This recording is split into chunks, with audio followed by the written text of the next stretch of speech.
Oi, oi, quinto ano M2, estamos juntos aqui mais uma vez, hoje para correção de história, páginas 275 até 279, do tema Desvendando o Mistério do Egito, é sobre o Egito, foi logo o início do nosso capítulo 3, né? Começou na 274 com um texto sobre o antigo Egito, sobre o faraó Tutankhamon, e na 275 vem as questões. Número 1, vem dividido em A e B.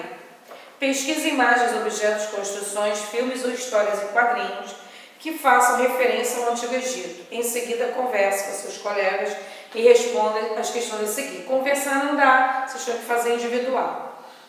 Letra A. Que objetos, construções ou histórias sobre o Egito foram encontradas? Então, vocês iriam escrever aqui. Resposta pessoal. No nosso retorno, nós vamos ver essa questão. Letra B. Em sua opinião, por que as pessoas ainda se lembram do Egito Antigo?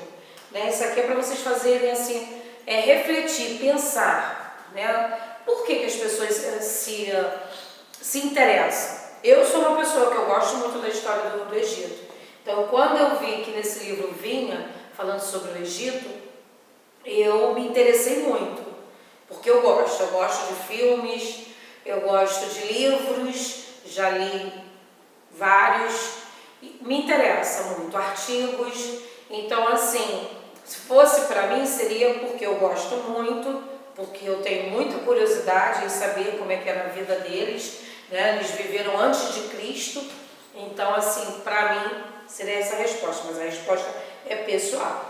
Vocês vão dar a resposta de vocês. Na 275, nós vamos corrigir o nosso regresso. 276, veio também outro tema, unificação política do Egito. E na 277, vem o nosso verdadeiro e falso.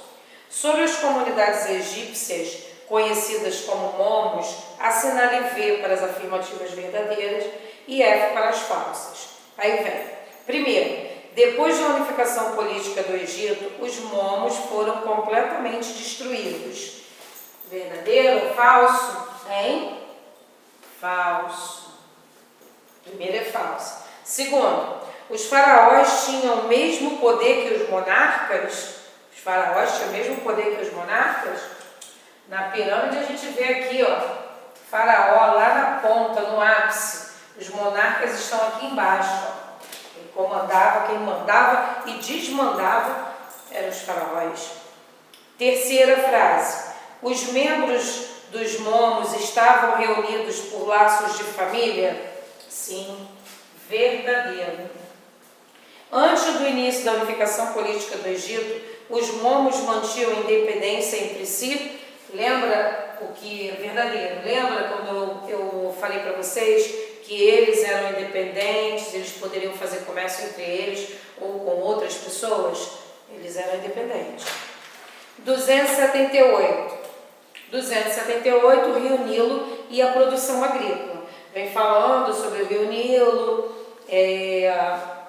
um pouco, nós já começamos, foi quando a gente começou a falar sobre os camponeses egípcios, que eles eram diferentes dos outros camponeses, né? Por causa de quê? Por quê? Por causa da cheia do rio, né? Quando o rio estava na época de cheia, eles trabalhavam em outras atividades. 279, última, tem lá em cima um pouquinho falando sobre o adubo, por que o Rio Nilo, a agricultura egípcia era um pouco parecida com a mesopotâmica, mas se destacava por causa do adubo que tinha no Rio Nilo, né? A matéria orgânica que tinha. E nós temos aí o número 1.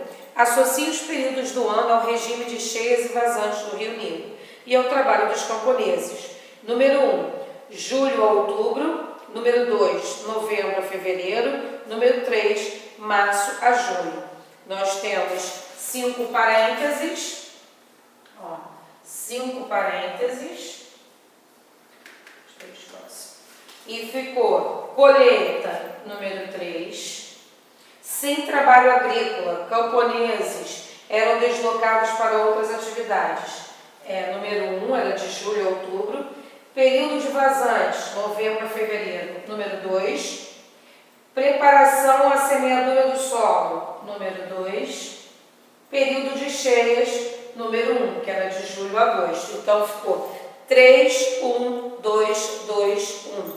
Assim nós chegamos ao final da correção de hoje, tá? Que foi até a página 279. Beijos, fiquem com Deus e até a próxima videoaula.